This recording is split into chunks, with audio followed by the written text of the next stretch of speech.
Good morning, everyone. It's Wednesday, August 11th, coming to you live from Seoul. I'm Kim Mo-gen. Before we begin, these are the stories we're following at the top of the hour. South Korea tops more than 2,200 new daily infections Wednesday, reporting the highest record since the pandemic began. North Korea slammed South Korea and the United States again for going ahead with joint military exercises, warning it will make the allies pay the price and adding that Seoul rejected chances to reverse the situation on the peninsula. And South Korea reported job additions for the fifth straight month in July, reaching more than 27 million in employment, but the pace of growth has slowed amid the fourth wave of the pandemic.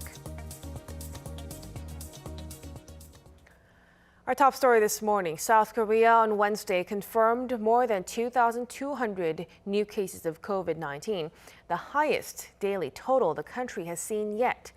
Experts say the coming weeks could be even worse. Our Kim Yeon-sing is on the line for us. Yeon-sing, fill us in on the concerning developments. Mo-gen, this is the first time since the initial outbreak that the country has logged more than 2,000 new cases in a single 24-hour period. South Korea on Wednesday reported 2,223 new COVID-19 infections. All but 78 were local. 650 of the locally transmitted infections were from Seoul City alone. Health authorities say that the Delta variant is driving up cases, with clusters erupting in workplaces, indoor sports facilities, churches, and care hospitals. But this hike isn't seen as a big surprise. Experts last month already projected that at the virus's current reproductive rate, the nation will see 2,500 to 3,000 new cases a day by late August. Experts are also worried about the enormous strain this will put on healthcare services, saying that a sudden rise could overwhelm medical staff and supplies. This makes the race for vaccinations more pressing than ever. South Korea has recently faced trouble bringing in the promised 8.5 million doses of Moderna's vaccine and was able to deliver less than half of the supplies due in August. However, Pfizer's vaccine will be arriving in time in South Korea. 1.6 million additional doses will be arriving at Incheon International Airport in around an hour's time. Back to you, Mo-gen. Thank you for the updates, Yeon-sing. North Korea, meanwhile, continues to make warnings against South Korea and the U.S. over the allies' training preparations for the summertime drill slated for next week. And as a sign of protest over the exercises, the North has severed inter-Korean communication lines yet again. For more, we have our correspondent on inter-Korean affairs, Kim Dami, on the line for us. Dami, what's the latest criticism from the North? Mo-gen, North Koreans are now warning that the regime will make Seoul and Washington, quote, feel a security crisis every minute. Earlier in the morning, Kim Yong-chul, vice chairman of North Korea's ruling Workers' Party Central Committee, made a statement which was issued by the North state-run media, arguing that the South Korean authorities have rejected the opportunity to reverse the situation. Kim also made it clear to the U.S. that Pyongyang has no other choice as long as Seoul and Washington continue with that, quote, confrontation. Evaluating the latest warning as a reconfirmation of the North Korean leader's sister Kim Yo-jong's statement the previous day, Seoul's Unification Ministry said it will closely watch the North's moves. Now, this is already the second warning from the regime since the start of South Korea and the U.S. joint preliminary training session that kicked off Tuesday ahead of the annual summertime drill. And Kim Yo-jong expressed strong regret over what she calls a, quote, act of betrayal by South Korean authorities, adding that the two allies will pay the price. Well, now, Tammy, the North also appears to have ignored another scheduled call from Seoul on their recently restored communication line in what looks like a sign of protest over the joint exercises. Was the phone call carried out this morning? So, Mo-gen, again, no answer from the North this morning. The regular daily phone calls scheduled between the two Koreas have not taken place since Tuesday afternoon after Kim Yo-jong slammed Seoul and Washington for the joint drills. Seoul and Pyongyang have carried out two phone calls a day at 9 a.m. and 5 p.m. since July 27, when the two Koreas restored their communication lines for the first time in over a year. Now, there are voices of concern that the regime may take provocative moves like test firing submarine-launched ballistic missiles, but the prevailing opinion at the moment is that the North will not immediately take such actions, given the crisis it's dealing with at home, including food shortages and flood damage. That's all I have for now. Back to you, Mogen. Thank you, Tammy. Keep us updated. Now, hours after North Korea slammed the joint military drills Tuesday, South Korea's first vice foreign minister spoke on the phone with his U.S. counterpart, Wendy Sherman. Seoul's foreign ministry said Choi Jong-gun and Sherman discussed the latest situation, adding they will continue coordinated diplomatic efforts for denuclearization. Details were not given, but they seem to have discussed the North's true intentions and the possibility of a provocation by the regime. They've agreed to continue frequent communication.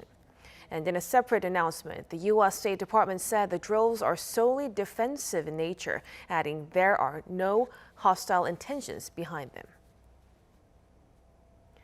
More than 540,000 more people were in work this July than the same time a year earlier.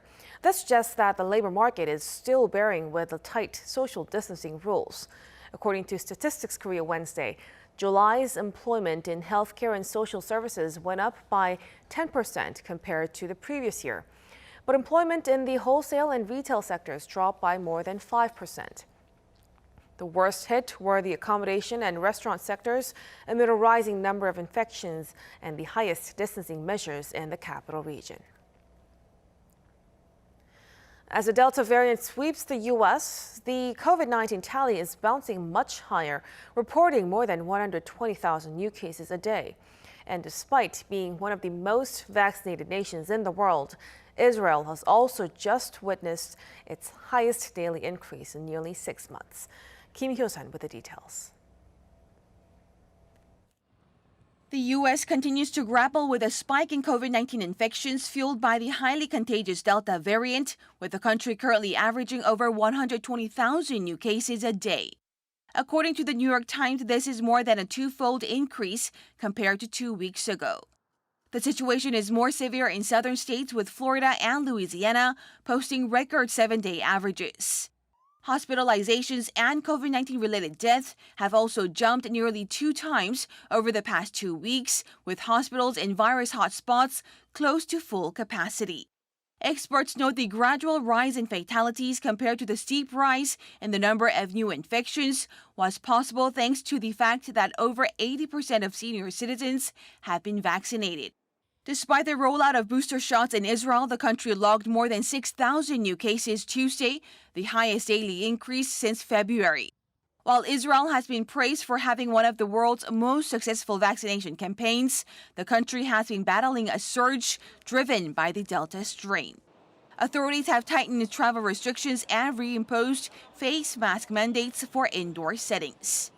Against this backdrop, a British health expert warns that reaching herd immunity is no longer possible with the current spread of the Delta variant. Professor Andrew Pollard, who was involved in developing AstraZeneca's COVID-19 vaccine, addressed lawmakers Tuesday, saying the vaccines cannot stop people contracting the virus. However, he insisted they are effective in preventing serious symptoms and death.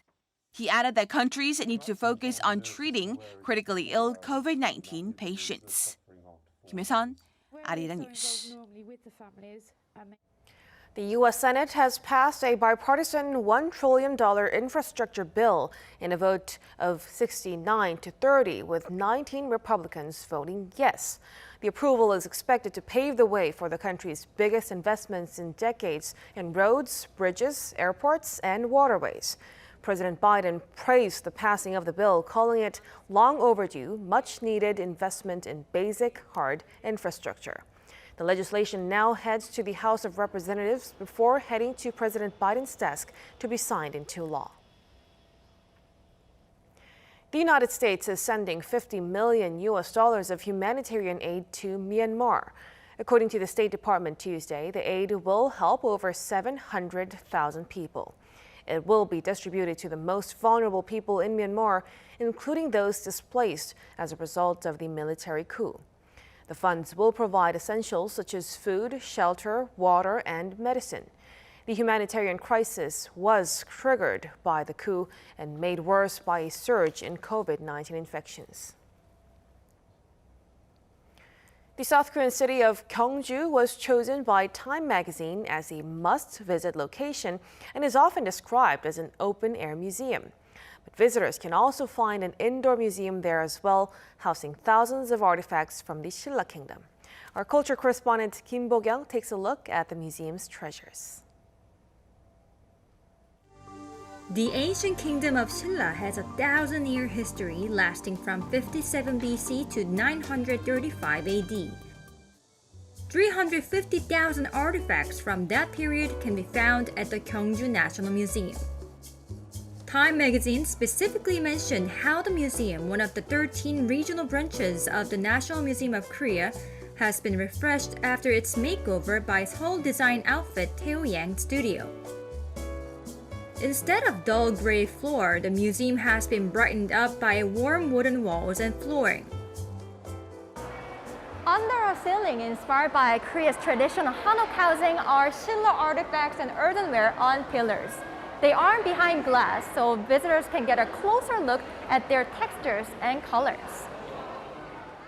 I really wanted to prove that Shilla's traditional aesthetic could still inspire us today. And we also wanted the museum to function as a healing space where people can come and rest, not only enjoy the artifacts of the museum, but also enjoy the landscape of Gyeongju area. The interior design helps highlight the real jewels of the museum, the artifacts. The most noteworthy are the gold crowns. Kings in the 5th to mid-6th century were called maripgans, and to strengthen their authority, they would use gold for a wide range of ornaments. Intricately wrought gold crowns show the Silla people's excellent craftsmanship and aesthetic sensibility. Out of 6 gold crowns, we're housing 3 from Cheonmacheong, Kumgwancheong, and Kyodong tombs, and the rest are in the National Museum of Korea. Another secret place to visit is the museum storage area.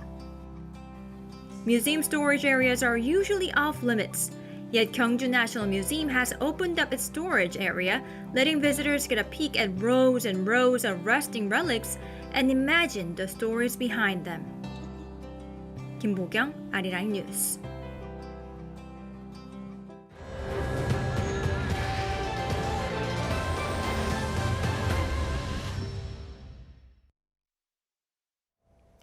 And now we turn to a wrap-up of the Tokyo 2020 Olympics. South Korea placed 16th in medal rankings this Olympics, perhaps less impressive compared to past games. But that's not how the athletes are being perceived in the country. Our Kim Do-yeon is here with a review. Do-yeon, different times for Korea. Bo-kyung, South Korea hasn't placed outside the top 10 in medal rankings when it comes to the Summer Games since the Sydney Olympics in 2000. And before that, it was 1976 in Montreal. In the past, there may well have been criticism over the performances, but times have changed. Now fans focus more on athletes' work ethic rather than medals. An interesting stat to note here is that South Korea has 12 fourth-place finishes across all events. That's the 4th most among countries, and the 3 countries that have more fourth places, the U.S., Great Britain, and ROC, all finished in the top 5 medal rankings. Fourth place finishes that received praise from fans include women's volleyball, high jump, diving, women's modern pentathlon, events that fans might be unfamiliar with and where South Korea usually does not thrive.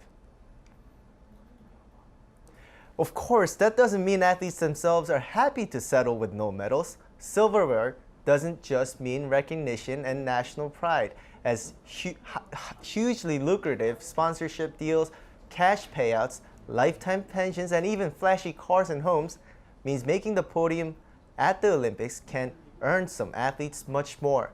Lee Kyung-eun reports. Making a podium in the Olympics can mean even more than glory. In some countries, it means a jackpot, literally. Singapore gives out the most cash, more than $700,000 for every gold.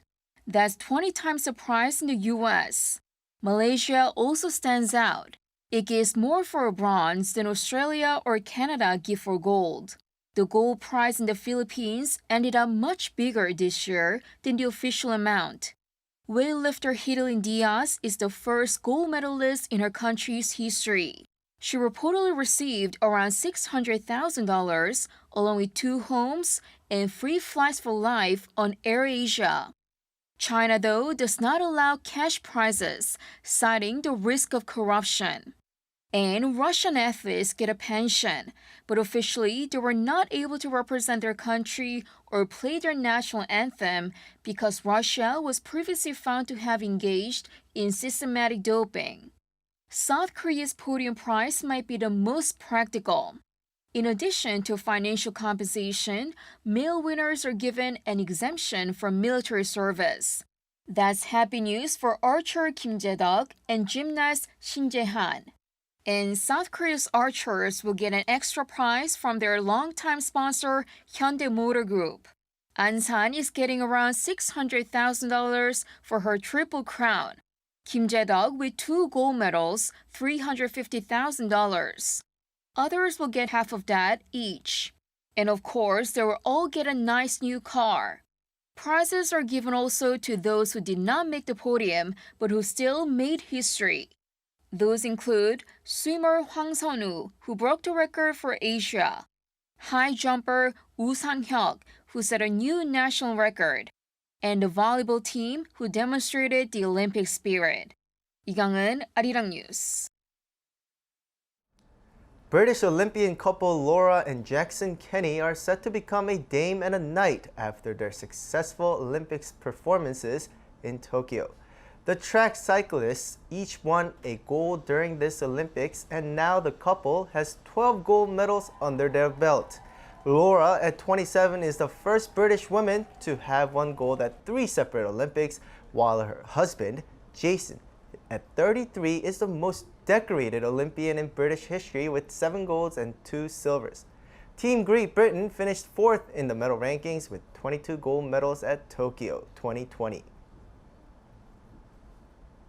One fun aspect of every Olympics is a new sport added that year's events, and in at LA 2028, fans may be able to see cricket for the first time.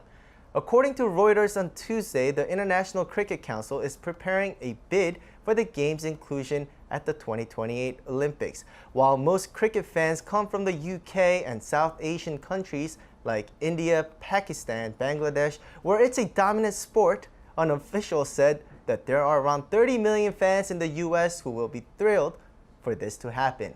But the competition is fierce as other popular sports are expected to bid for their places. The last time cricket was included in the Olympics was in 1900.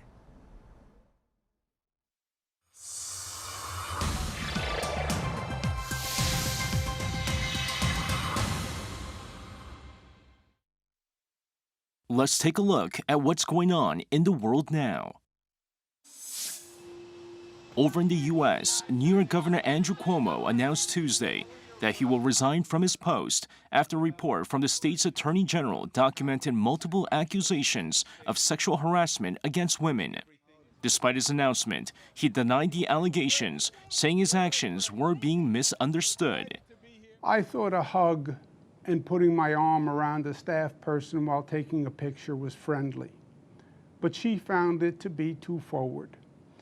I kissed a woman on the cheek at a wedding, and I thought I was being nice, but she felt that it was too aggressive. I have slipped and called people honey, sweetheart, and darling. I meant it to be endearing, but women found it dated and offensive. While he did not believe he stepped over a line that would require removal from office, the 63-year-old apologized to his accusers, saying his decision to resign was necessary to avoid argument and divisiveness that would bring the state's government to a halt. Once his resignation becomes effective in 14 days, Lieutenant Governor Kathy Hochul will serve the rest of his term, becoming the state's first female governor. Over in Afghanistan, the Taliban on Tuesday captured Farah, the 7th provincial capital to fall to the insurgent group in less than a week. According to local media, most of Farah city was captured, including the governor's compound and the police headquarters. The Taliban have also captured the key Afghan city of Puli Kumri, 140 miles north of the capital Kabul, giving the group control of a strategic road junction linking Kabul to the north and west. The country is witnessing a surge in Taliban hostilities following the complete pullback of foreign forces just a few weeks away. And finally, fans of French football club Paris Saint-Germain welcomed a new face to the talent already at the club. His name, Lionel Messi. The six-time Ballon d'Or winner arrived in Paris on Tuesday afternoon to finalize his move to the French club on a 2-year deal with an option for a third. And the fans of PSG could not be happier with the signing. Of course, it's an important day. It's the best day of my life. We're going to win the Champions League. I bet a Euro will win the Champions League. 1,000 euros off the bat will win the Champions League. For many football fans, it's a sight that will take some getting used to, as Messi ended his 21-year career with Barcelona earlier this week. The Argentinian national will receive $34.6 million per year after taxes, plus bonuses. 이승재, Arirang News.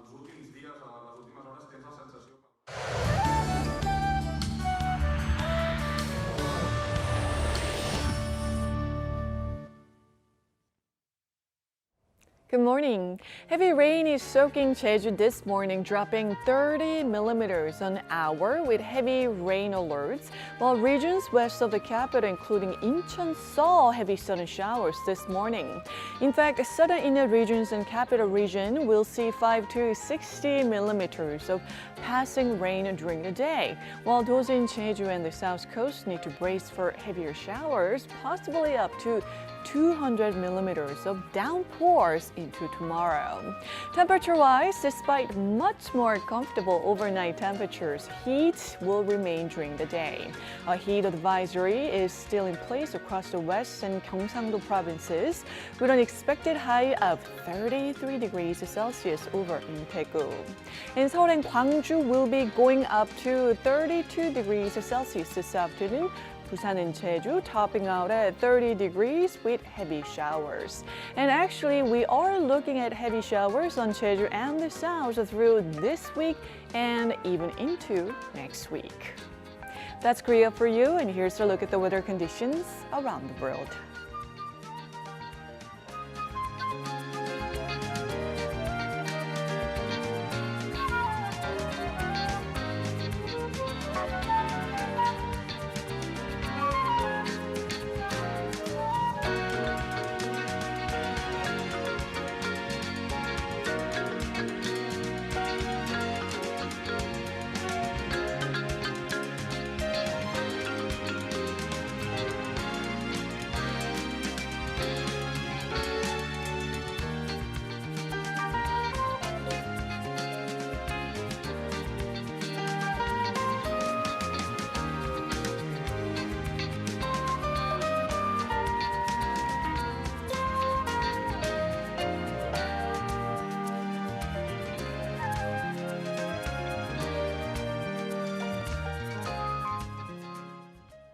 And that will do it for us at this hour on Arirang News. We'll be back at noon Korea time, so stay tuned. Thank you for watching and goodbye.